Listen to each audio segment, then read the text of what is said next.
आताच आम्ही सर्वजण मिळून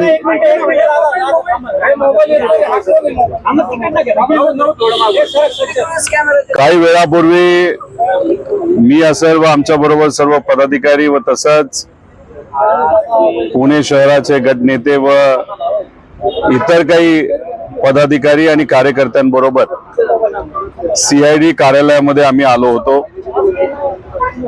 आल्या आल्या आमच्या गाडीला आणि ठराविक पदाधिकारी सोडले तर बाकी सर्वांना गेटच्या आत यायला तशी परवानगी दिली नाही। विनंती केल्यानंतर काही लोकांना आत सोडलं। आत गेल्यानंतर ADG साहेब त्या ठिकाणी होते। गेल्या 10-15 दिवसामध्ये जी काय माझ्याकडे माहिती आलेली आहे त्याच्याच बरोबर AIBचा जो रिपोर्ट आला आणि त्या रिपोर्टमध्ये काही त्रुटी आहेत ज्याचा अभ्यास आम्ही सर्वांनी मिळून त्या ठिकाणी केला होता। हे सगळे रिपोर्ट घेऊन आणि ते स्टेटमेंटच्या 180 कलमच्या अंतर्गत एक स्टेटमेंट म्हणून ते सर्व माहिती ADG साहेबांना त्या ठिकाणी दिली। गेल्या वेळेस जेव्हा आम्ही आलो होतो तेव्हा आम्हाला सांगण्यात आलं होतं की AIBचा रिपोर्ट एकदा येऊ द्या, रिपोर्ट आल्यानंतर आम्ही तुमचा FIR घेऊ। म्हणून आमची अपेक्षा होती एकदा DGCA 24 तारखेला DGCAचा एक प्रायमरी रिपोर्ट नाही पण एक स्टेटमेंट आल्यानंतर आमची अपेक्षा होती FIR होईल। ठीक आहे, FIR त्यावेळेस तुम्ही घेतला नाही। मग आमची अपेक्षा होती की आता CIDने सांगितलं AIBचा जो प्रिलिमिनरी रिपोर्ट येईल त्यानंतर आम्ही FIR घेऊ। पण आज आल्यानंतर त्यांनी आम्हाला सांगितलंय प्रिलिमिनरी रिपोर्ट नाही तर फायनल रिपोर्ट जेव्हा येईल तेव्हा आम्ही FIR करू।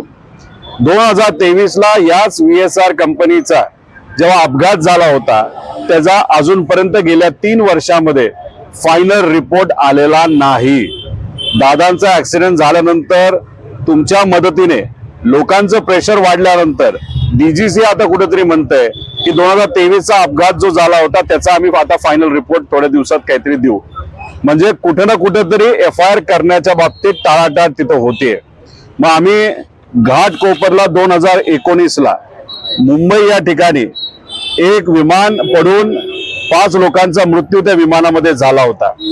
इथे जे कोणी पायलट होते नाही तर त्याच्यामध्ये प्रवास करणारे लोक होते त्यांच्या परिवाराला पाठपुरावा केला आणि भाजपचे त्यावेळेचे नेते आणि आता सुद्धा ते नेतेच आहेत किरीट सोमय्या यांनी पोलीस स्टेशनला जाऊन BJPचं सरकार त्यावेळेस होतं हा FIR 2019 ला विमानाच्या अपघाताबद्दलच हा त्या मुंबईच्या एका पोलीस स्टेशन मध्ये घाटकोपरमध्ये रजिस्टर केलेला आहे।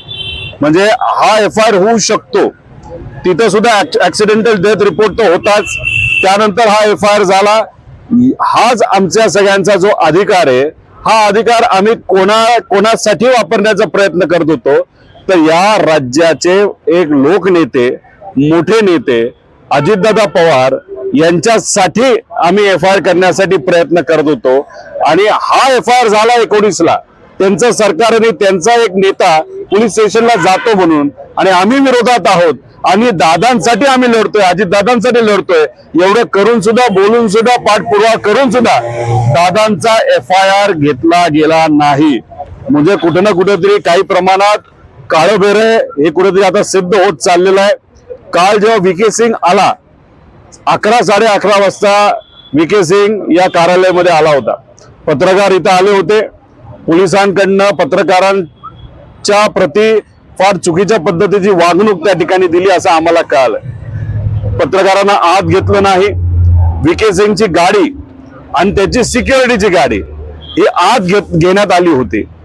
तुम्ही जर बघितलं असेल त्याची जी सिक्युरिटी आहे VK सिंगची त्यांच्याकडे AK-47 अशी बंदूक तिथं होती। आता VK सिंग आलाय कशाला तर इंटरोगेशन साठी आलाय। कुठं आलाय? महाराष्ट्राच्या CIDच्या प्रमुख कार्यालयामध्ये आलाय। आता CIDच्या म्हणजे पोलिसांच्या प्रमुख कार्यालयामध्ये आल्यानंतर त्याच्याबरोबर AK-47 घेऊन जर तिथं गार्ड असतील आणि AK-47 आत घेतली गेली म्हणजे जिथं पत्रकारांना परवानगी नाही, आमच्या पदाधिकाऱ्यांना परवानगी नाही, आमच्या गाडीला परवानगी नव्हती. आता कुठेतरी हात वाद झाल्यानंतर आमची गाडी एक गाडी आत पाठवली, पण तिथं VK सिंगला परवानगी दिली गेली, AK-47 ला परवानगी तिथं दिली, त्याच्या गार्डला परवानगी दिली. आणि मग नंतर तुम्ही बघितलं असेल, येताना VK सिंग दिसला, पण जाताना मात्र VK सिंग कुठे दिसला नाही. तो कुठल्या गाडीत गेला? पोलिसांच्या गाडीत गेला का? काळ्या गाडीत गेला का? मग तो तिथं असणाऱ्या जे सतर्क आपले सगळे पत्रकार आहेत त्यांना का नाही दिसला? त्याला का वाचवलं गेलं? तो पत्रकारांसमोर का नाही आला? का त्याला त्याचा चेहरा लपवायचा होता?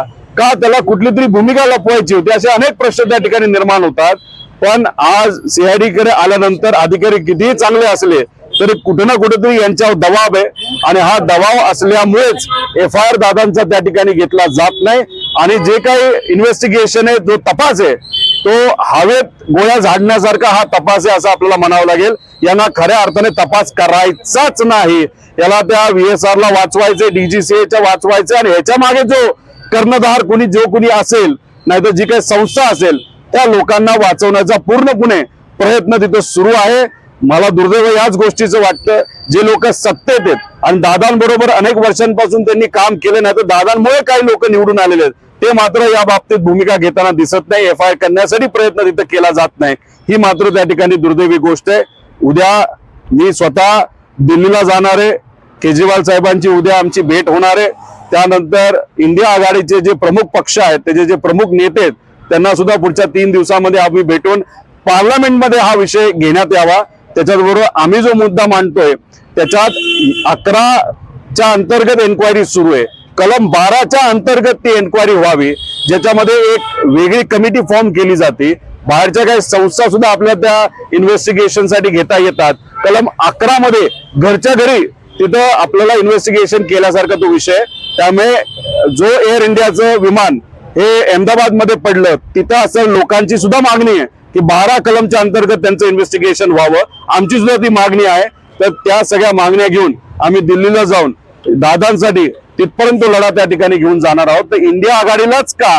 कारण आम्ही शेवटी विरोधात आहोत. त्यामुळे इंडिया आघाडीच्या काही नेत्यांना महाराष्ट्रात असणारे जे कोणी सत्तेत आहेत त्यांना सगळ्यांना भेटून झालं. मुख्यमंत्री साहेब झाले, उपमुख्यमंत्री दोन्ही झाले, आणि बाकी इंडिया आघाडीचे उद्धव ठाकरे साहेब झाले, त्यानंतर मराठी नेता राज ठाकरे साहेब त्यांच्याबरोबर बैठक झाली. तर दिल्लीत जाऊन काँग्रेस आणि व इतर पक्षांबरोबर आम्ही भेटू.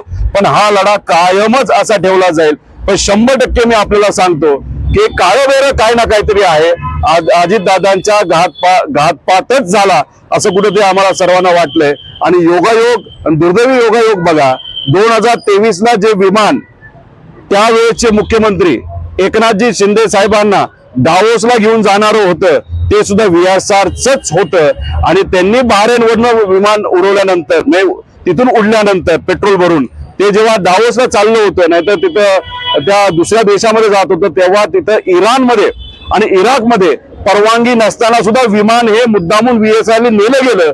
त्यात जर अजून 5 मिनिटं उशीर झाला असतं तर त्यांचं विमान हे इराणकडनं पाडण्यात आलं असतं 2023 ला. मग एवढं काम चुकारपणा हा मुद्दामून केला गेला तर त्याच्या मागे सुद्धा काही ना काहीतरी कॉन्स्पिरसी आहे असा प्रश्न निर्माण होतो. त्यावेळेस एकनाथ शिंदे साहेबांच्या बाबतीत चूक झाली. तिथं कसं तरी त्यांचं नशीब, तिथं कुठं काय घटना घडली नाही. पण दादांच्या बाबतीत VSRच, आणि दुर्दैवी ही घटना त्या ठिकाणी घडली. दोन्ही मराठी नेते, प्रमुख नेते, दोन्ही आज मुख्यमंत्री, मग कुठे ना कुठेतरी काय ना काहीतरी आहे का असा प्रश्न निर्माण झाल्याशिवाय होत नाही. म्हणून हे जो तपास आहे तो योग्य पद्धतीने व्हावा यासाठी आमच्या सगळ्यांचा खटाटोप आहे.